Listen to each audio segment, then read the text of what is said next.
Hi friends, எல்லாருக்கும் விநாயகர் சதுர்த்தி வாழ்த்துக்கள். இன்னைக்கு விநாயகருக்கு பிடிச்ச கொழுக்கட்டை எப்படி பண்ணலான்னு பார்க்கலாம். இதுக்கு அச்சு தேவையில்லை, உடஞ்சிருமோன்னு பயப்பட தேவையில்லை, சாஃப்டா இருக்கும். எப்படி பண்ணலான்னு பார்க்கலாம் வாங்க.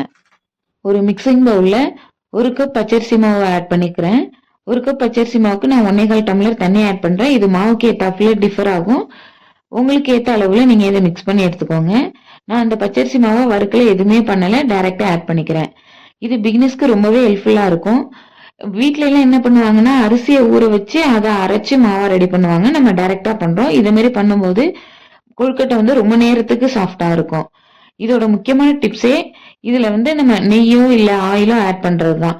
நான் இன்னைக்கு 1 ஸ்பூன் நெய்யை ஆட் பண்ணிக்கிறேன். இதுக்கு கூட நீங்க ஆயில், தேங்காய் எண்ணெய் இல்லைன்னா கடலை எண்ணெய் என்ன இருக்கோ உங்ககிட்ட அதை ஆட் பண்ணிக்கோங்க. இதை மாதிரி ஆட் பண்ணி மிக்ஸ் பண்ணும்போது நம்மளோட மாவு சாஃப்டா வரும். எந்த ஒரு விரிசலும் இல்லாம நமக்கு ஈஸியா இருக்கும். ஒரு கடாயில நம்ம மிக்ஸ் பண்ணி வச்சிருக்க மாவை ஆட் பண்ணி நல்லா வதக்கி எடுத்துக்கலாம். ஸ்டவ்வை ஃபர்ஸ்டே ஆன் பண்ணிடாதீங்க. நம்ம மாவு ஆட் பண்ண பிறகு ஆன் பண்ணி வதக்க ஆரம்பிங்க. நம்ம வதக்க ஆரம்பிச்ச கொஞ்ச நேரத்திலே நல்லா திக்காகிறத உங்களுக்கே தெரியும். நல்லா மிக்ஸ் பண்ணிக்கிட்டே இருந்தோம்னாக்க கடாயில ஒட்டாம நல்லா மாவு திரண்டு வரும். இந்த பதத்துல நீங்க ஸ்டவ் ஆஃப் பண்ணிடுங்க. ஆஃப் பண்ணிட்டு நல்லா மிக்ஸ் பண்ணி விட்டுட்டு அந்த சூட்லயே இந்த மாவு வேகட்டும். இதை ஒரு மூடி வச்சு மூடி வச்சிடலாம். இப்ப பூரணை எப்படி ரெடி பண்றதுன்னு பார்க்கலாம்.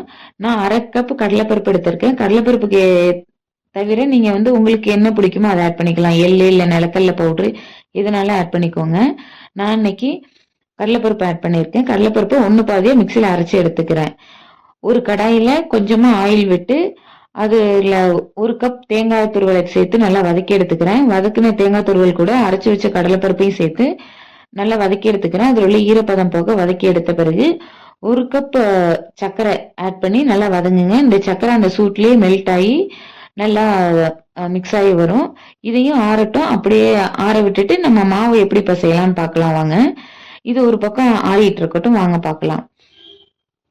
மாவை நல்லா சப்பாத்தி மாவு மாதிரி உருட்டி எடுத்துக்கிட்டு அதை சின்ன சின்ன உருண்டையா உருட்டி எடுத்து வச்சுக்கலாம். இதோட முக்கியமான டிப்ஸே இதுதான். உங்ககிட்ட வாழை இலை இருந்தா வாழை இலை எடுத்துக்கோங்க. என்கிட்ட வாழை இலை இல்லை, அதனால நான் ஒரு கவர் எடுத்துக்கிறேன், ஒரு பாலித்தீன் பேப்பர் எடுத்துக்கிறேன். அது கீழே ஸ்ப்ரெட் பண்ணிட்டு அது மேல இந்த மாவு வச்சு அது மேல ஒரு கவர் வச்சு இதே மாதிரி ஒரு அச்சு உங்ககிட்ட எந்த அச்சு இருக்கோ அந்த அச்சு வச்சு நல்லா ப்ரெஸ் பண்ணி எடுத்துக்கோங்க.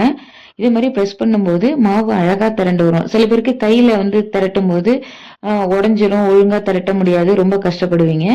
இதே மாதிரி திரட்டும் போது ரொம்பவே ஈஸியா இருக்கும். இந்த மெத்தட் எங்க அம்மா தான் எனக்கு சொல்லி கொடுத்தாங்க. நான் அதை உங்கள்கிட்ட ஷேர் பண்றேன். இந்த அச்சுக்கு பதிலா உங்கள்கிட்ட பேஸ் சமமா உள்ள எந்த இதுனாலும் எடுத்துக்கலாம், டம்ளரோ இல்ல எதுனாலும் எடுத்துக்கலாம். அதை வச்சு ஸ்ப்ரெட் பண்ணும்போது மாவு ரொம்பவே ஈஸியா இருக்கும். இந்த மாவை ஸ்ப்ரெட் பண்ணிட்டு அதோட ஸ்டஃபிங் சேர்த்து அதை அந்த தாள் வச்சே நல்லா ஃபோல்ட் பண்ணி ஓரங்களை நல்லா ப்ரெஸ் பண்ணி விடுங்க. அப்படி பண்ணும்போது நமக்கு இந்த ஷேப் கிடைச்சிடும். இதுக்கு அச்சு வேணும் அப்படிங்கிற எந்த இதுவுமே இல்லை. அச்சு இல்லாமலே நமக்கு எவ்வளவு அழகா கிடைச்சிருச்சு பாருங்க கொழுக்கட்டை. ஓரங்களை மட்டும் நல்லா ப்ரெஸ் பண்ணி விடுங்க. அப்பதான் அந்த உள்ள ஸ்டஃபிங்ஸ் வெளியில வராது, வெடிச்சு வராது. நமக்கு கொழுக்கட்டை சாஃப்டா அப்படியே ரெடி ஆயிடும். வாங்க அடுத்த மாவையும் இதை மாதிரி திரட்டி எடுத்துக்கலாம். நல்லா அச்சு வச்சு ஃபர்ஸ்ட் சென்டர்ல ப்ரெஸ் பண்ணுங்க. சென்டர்ல ப்ரெஸ் பண்ணிட்டு அப்புறம் ஓரங்கள்ல ப்ரெஸ் பண்ணுங்க. அப்பதான் நமக்கு மாவு ஈவனா ஸ்ப்ரெட் ஆகும். ஈவனா ஸ்ப்ரெட் ஆகி நமக்கு அந்த ஃபோல்ட் பண்றதுக்கு ஈஸியா இருக்கும். இதுல ஸ்டஃபிங்ஸ் வச்சு நான் இந்த வீடியோல எப்படி காமிக்கணும் அதே மாதிரியே நல்லா ப்ரெஸ் பண்ணி விடுங்க. உங்களுக்கு கொழுக்கட்டை ரெடி ஆயிடும். இது உங்களுக்கு என்ன ஷேப்ல பிடிக்குதோ அந்த ஷேப்ல நீங்க உருட்டி எடுத்துக்கலாம். நான் இன்னைக்கு இந்த 2 ஷேப் ட்ரை பண்றேன். நெக்ஸ்ட் அந்த கூம்பு ஷேப்ல இருக்கும்ல அந்த கொழுக்கட்டைக்கு சும்மா கையில அந்த மாவு திரட்டினதை எடுத்து வச்சுட்டு ஸ்டஃபிங்ஸ் எடுத்து வச்சுட்டு 4 பக்கமும் உள்ள மாவை ஒன்னா திரட்டி நல்லா மேல இழுத்து விட்டீங்கன்னா நம்மளோட அந்த கூம்பு ஷேப்ல அந்த கொழுக்கட்டை ரெடி ஆயிடும்.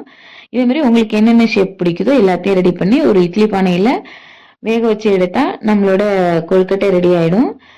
இது வேகிறதுக்கு ஒரு 3 மினிட்ஸ் போதும், நம்மளோட கொழுக்கட்டை ரெடி ஆயிடும். நீங்களும் ட்ரை பண்ணி பாருங்க. எப்படி இருக்குன்னு கமெண்ட்ல சொல்லுங்க.